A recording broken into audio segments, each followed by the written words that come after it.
Good morning friends. स्वागत है आपका अपना यूट्यूब चैनल सिद्धिफाई एकेडमी में। साथियों, दोस्तों, यदि आप हमारे यूट्यूब चैनल में नए हैं तो प्लीज़ लाइक और सब्सक्राइब ज़रूर करें ताकि हमें एनर्जी मिलती रहे और मैं आप लोगों को पढ़ाता रहूं। तो चलिए शुरुआत करते हैं आज का अगला टॉपिक। तो जैसा कि हम लोग जान रहे हैं, हम लोग स्टडी कर रहे थे गांधी युग, भारतीय स्वतंत्रता संग्राम में महात्मा गांधी जी का योगदान टॉपिक का स्टडी कर रहे थे। उसमें से हम लोगों ने पढ़ लिया था नेहरू रिपोर्ट और बरदौली सत्याग्रह। उसके बाद हम लोग पढ़ लिए थे साइमन कमीशन का भारत आगमन, जो 1928 ईस्वी में आया था। दोस्तों याद रखेंगे, बहुत ही हिट क्वेश्चन है। और कि साइमन कमीशन भारत कब आया, तो 1928 ईस्वी में आया। क्यों आया था, तो भारत का जो है सो संविधान को लेकर, संविधान का प्रारूप को लेकर आया था, लेकिन उसको भारतीय लोगों ने वापस भेज दिया। क्यों भेजा, क्योंकि उसमें एक भी भारतीय सदस्य नहीं थे दोस्तों। तो इसी के चलते उसको जो है सो साइमन कमीशन वापस जाओ का नारा लगाया और काला झंडा दिखाकर विरोध किया, क्योंकि उसमें एक भी भारतीय सदस्य नहीं थे। तो आज हम लोग जो है स्टडी करेंगे वो है आपका सविनय अवज्ञा आंदोलन, जिसे नमक सत्याग्रह, दांडी मार्च के नाम से भी जाना जाता है। बहुत ही हिट क्वेश्चन है। कभी आपको पूछ देगा दांडी या मार्च क्या है, या फिर नमक सत्याग्रह क्या है, या फिर सविनय अवज्ञा आंदोलन क्या है, तो वहां हो जाता है कंफ्यूजन। हम लोग कंफ्यूज हो जाते हैं कि आखिर क्या है भाई, समझ में आने नहीं लगता, हम लोगों को कंफ्यूज हो जाते हैं। तो आप लोग याद रखेंगे ये तीनों एक ही आंदोलन है। सविनय अवज्ञा आंदोलन कहे या फिर नमक सत्याग्रह कहे या फिर दांडी मार्च कहे, ये तीनों एक ही आंदोलन है। और यह आंदोलन गांधी जी के द्वारा चलाया गया था, है ना। तो चलिए, इसमें बोला जा रहा है गांधी जी ने इस आंदोलन को प्रसिद्ध विचारक डेविड थेरो, याद रखेंगे दोस्तों, हिट क्वेश्चन है, पूछा जा सकता है। आप लोग माइक्रो टीचिंग मेथड समझते हैं। माइक्रो टीचिंग मेथड में क्या है कि आपको एक लाइन लिखा रहेगा और उसमें आपको 5-6 क्वेश्चन तैयार करने होंगे, और वो क्वेश्चन अगर यदि आप लोग तैयार करने के लिए सीख गए तो आपको क्वेश्चन किसी भी तरह से घुमा के पूछे तो आपको समझ में आ जाती है। तो चलिए, इसमें जो है सो बोला जा रहा है कि गांधी जी ने असहयोग आंदोलन प्रसिद्ध विचारक डेविड थेरो के विचारों से प्रेरित होकर प्रारंभ किया था। तो देखिए दोस्तों, इसमें क्वेश्चन पूछ सकता है। क्वेश्चन क्या पूछेगा कि गांधी जी ने सविनय अवज्ञा आंदोलन किस प्रसिद्ध विचारक से प्रेरित होकर के किया था, तो याद रखेंगे वो थे डेविड थेरो। डेविड थेरो से प्रेरित होकर महात्मा गांधी जी ने असहयोग आंदोलन, सविनय अवज्ञा आंदोलन, नमक सत्याग्रह और दांडी मार्च की शुरुआत की थी।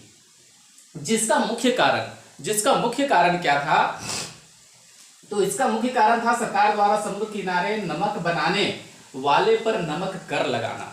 मतलब उस समय जो समुद्र के किनारे जो लोग नमक बनाते थे उन लोगों पे नमक कर लगा दिया गया था। इसके चलते महात्मा गांधी जी ने इसका विरोध किया।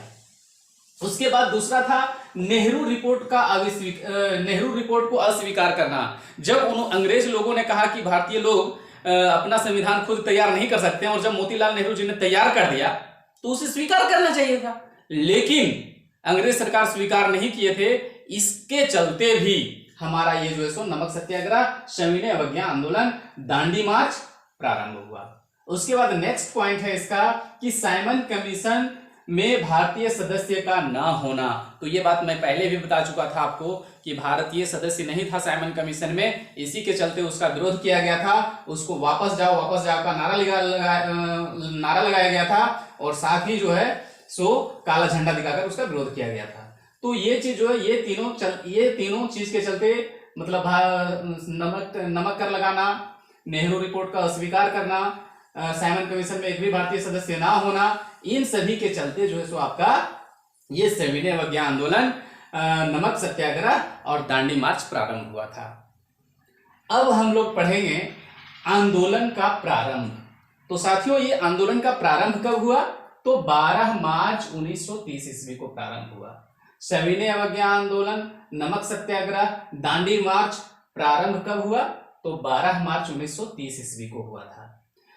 यह जो है सो 12 मार्च 1930 ईस्वी को गांधी जी अपने 78 अनुयायियों के साथ साबरमती आश्रम से नमक सत्याग्रह की शुरुआत की और 24 दिनों की यात्रा के बाद 6 अप्रैल 1930 को दांडी पहुंचकर नमक कानून का उल्लंघन किया। देखिए, शुरुआत किए थे 12 मार्च 1930 को, लेकिन नमक कानून का उल्लंघन उन्होंने किया 6 अप्रैल 1930 ईस्वी को, और इसके बीच का ड्यूरेशन था 24 दिनों का। 24 दिन लगा था यात्रा करने में 24 दिन लगा। साबरमती आश्रम से लेकर के दांडी तक पहुंचने में 24 दिन की यात्रा की गांधी जी ने। तो आप लोग को लग रहा होगा कि इतनी कम दूरी 24 दिन क्यों लगा? तो भाई इसके पीछे वजह यह था कि गांधी जी जा रहे थे, जाते जाते कहीं भी बैठ करके सम्मेलन करते थे, फिर सम्मेलन किए वहाँ लोगों को समझाए कि इसका क्या क्या उद्देश्य हो गया, हम लोग किस तरह से अंग्रेजों से लोहा लेंगे। तो ये सारा मीटिंग करते जाते थे, फिर आगे बढ़ते थे, फिर वहाँ मीटिंग होती थी, फिर आगे बढ़ते थे, फिर वहाँ मीटिंग होती थी, और इस तरह करके 24 दिन लगा था। दोस्तों, ये नहीं समझिएगा कि आखिर यहाँ से उतना दूर जाने में 24 दिन क्यों लगेगा, हम तो एक दिन में सफर कर जाते। लेकिन इसके पीछे वजह यही था कि जो है सो कहीं भी जाते थे तो शाम को स्टे करते थे और वहाँ के लोगों को अपना विचार विमर्श सुनाते थे, बैठते थे और सभी लोगों को अपने बारे में, अपने सोच के बारे में बताते थे। तो इसके चलते 24 दिन लगा था। तो नेक्स्ट है आपका, इस आंदोलन में गांधी जी के साथ विदेशी पत्रकार वेब मिलर कदम से कदम मिलाकर चल रहे थे। देखिए साथियों, हिट क्वेश्चन है कि महात्मा गांधी जी के साथ कौन विदेशी पत्रकार कदम से कदम मिलाकर चल रहा था? तो वेब मिलर, याद रखेंगे, वेब मिलर एकदम हिट है, कोई भी कॉम्पिटिटिव क्वेश्चन एग्जाम में पूछ सकता है।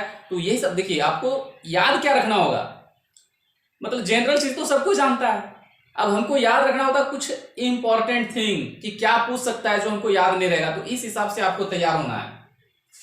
तो इसके लिए जो है सो विदेशी पत्रकार वेब मिलर कदम से कदम मिलाकर चल रहे थे। याद रखेंगे, एक विदेशी पत्रकार थे वेब मिलर नामक, जो है सो गांधी जी के साथ इस आंदोलन में कदम से कदम मिलाकर चल रहे थे। और दोस्तों, इसी आंदोलन में भारत की कोकिला कही जाने वाली सरोजिनी नायडू ने दांडी समुद्र तट पर गांधी जी को कहा, विधि भंजक आइए, आपका स्वागत है। अब आप लोग को लग रहा हो विधि भंजक क्या है? तो विधि भंजक मतलब जो कानून को तोड़ दे, कानून को ना माने। तो हमारी भारत की कोकिला कही जाने वाली सरोजिनी नायडू जी भी उस दांडी तट पे होंगी, और वहां उन्होंने गांधी जी का संबोधन कह के किया कि आइए विधि भंजक आइए, आपका स्वागत है। तो ये जो है सो आपका सरोजिनी नायडू जी ने कहा था। तो क्वेश्चन पूछा जा सकता है कि विधि भंजक आइए, आपका स्वागत है, यह कथन किसने कहा? तो सरोजिनी नायडू जी ने कहा। कब कहा? दांडी मार्च के समय कहा, दांडी यात्रा के समय कहा। याद रखेंगे दोस्तों, बहुत ही हिट क्वेश्चन है। नेक्स्ट जो है सो आपका, सुभाष चंद्र बोस ने इस मार्च की तुलना नेपोलियन मार्च और मुसोलिनी के रोम मार्च से किया। सुभाष चंद्र बोस जी ने इसका कंपैरिजन, इसकी तुलना जो है सो नेपोलियन मार्च और जो है सो मुसोलिनी की रोम मार्च से किया साथियों। मतलब सुभाष चंद्र बोस जी ने भी इसको जो है सो इस कदम को स्वीकार किया, इन्हें सराहा सुभाष चंद्र बोस जी ने। तो अब हम लोग जानेंगे सविनय अवज्ञा आंदोलन की गतिविधियां, इसकी क्या क्या गतिविधियां थी, इसमें क्या क्या हुआ था। तो सबसे पहले हम लोग आएंगे बिहार। बिहार में क्या हुआ था सो देखिए, बिहार के मुंगेर नामक स्थान में जनता ने ब्रिटिश सरकार द्वारा लगाए गए चौकीदारी कर के खिलाफ आंदोलन चलाया था। और इसी आंदोलन के समय दोस्तों, बिहार के मुंगेर नामक स्थान में जनता ब्रिटिश सरकार द्वारा लगाए गए चौकीदार कर के खिलाफ आंदोलन चला दिया था। और इसी पीरियड में नागालैंड की एक छोटी कन्या गिडालू, जिसकी उम्र मात्र 13 साल था, महज मात्र 13 साल की लड़की जिसका नाम था गिडालू, वह जो थी इस आंदोलन के दौरान अपनी गिरफ्तारी 1932 ईस्वी में करा दी तथा कई वर्षों तक जेल में नजरबंद रही। एक छोटी बच्ची, सोचिए दोस्तों, 13 साल की बच्ची क्या जानती होगी गिडालू, उसने जो है सो अपने आप को इस आंदोलन में था, मतलब अपनी गिरफ्तारी दे दी 1932 ईस्वी में। और वह जेल में नजरबंद रही। आजादी के बाद जवाहरलाल नेहरू ने गिडालू को रानी की उपाधि दिए, रानी की उपाधि से विभूषित किए। अब हम लोग जो है सो इसका अगला पॉइंट पढ़ेंगे। क्योंकि यहाँ बोर्ड में स्पेस नहीं है तो हम लोग फिर से इसको इरेज करके फिर से बताएंगे। तो चलिए देखते हैं।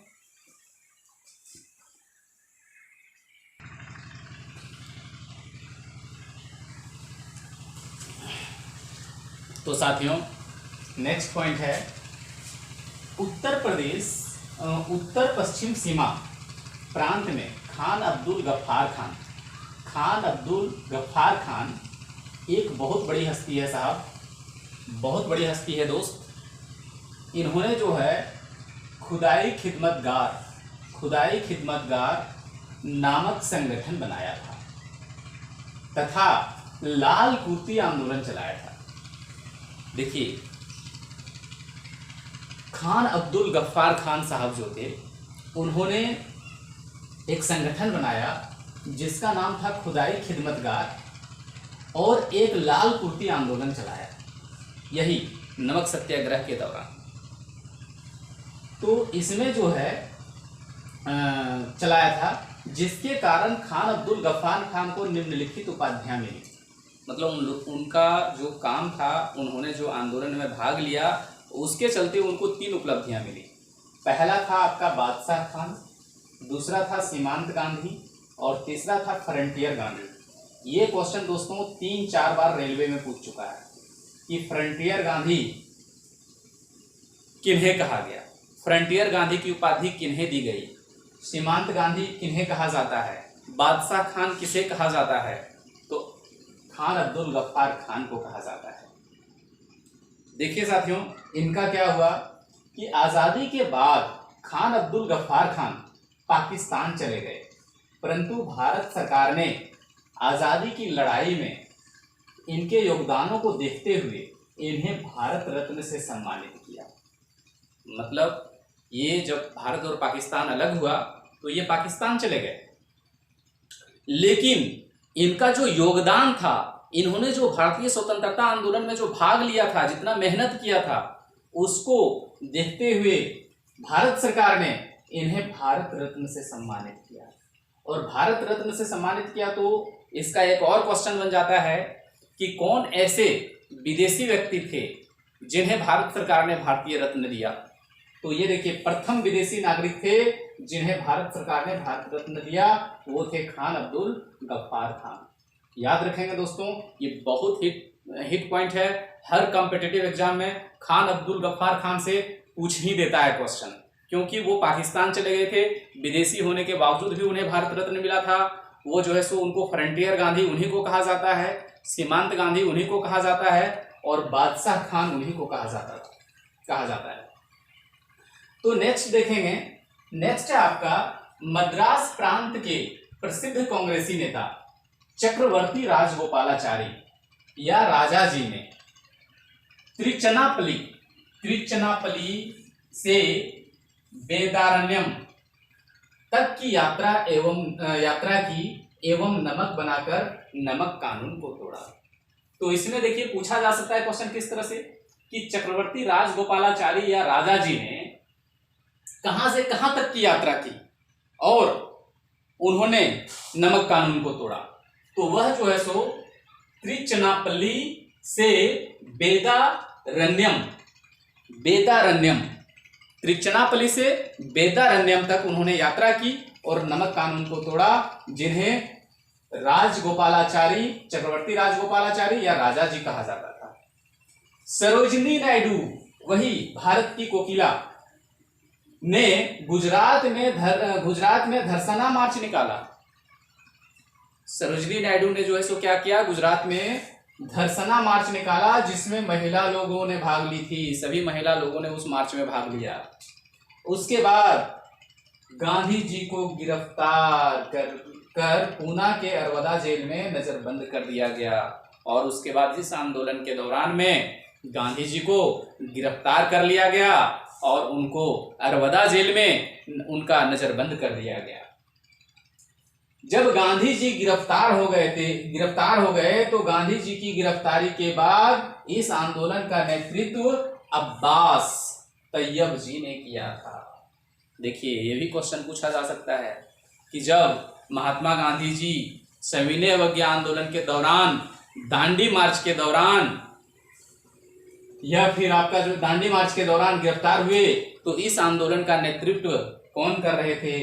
तो अब्बास तैयब जी कर रहे थे। और साथ ही साथियों याद रखेंगे, माधवन एवं के कल्पकम ने पैनूर से कालीकट तक की यात्रा कर नमक बनाकर नमक कानून को तोड़ा। तो देखिए, माधवन और के कल्पकम, इन्होंने जो है सो क्या किया, पैनूर से चलना शुरू किया और कालीकट तक गए और वहां जाकर के इन्होंने नमक बनाया और नमक कानून को भंग किया। तो साथियों, आज की टॉपिक यहीं समाप्त होती है। तब तक मुझे दीजिए इजाजत। स्वस्थ रहिए, बढ़िया से रहिए। जय हिंद, जय भारत, जय झारखंड।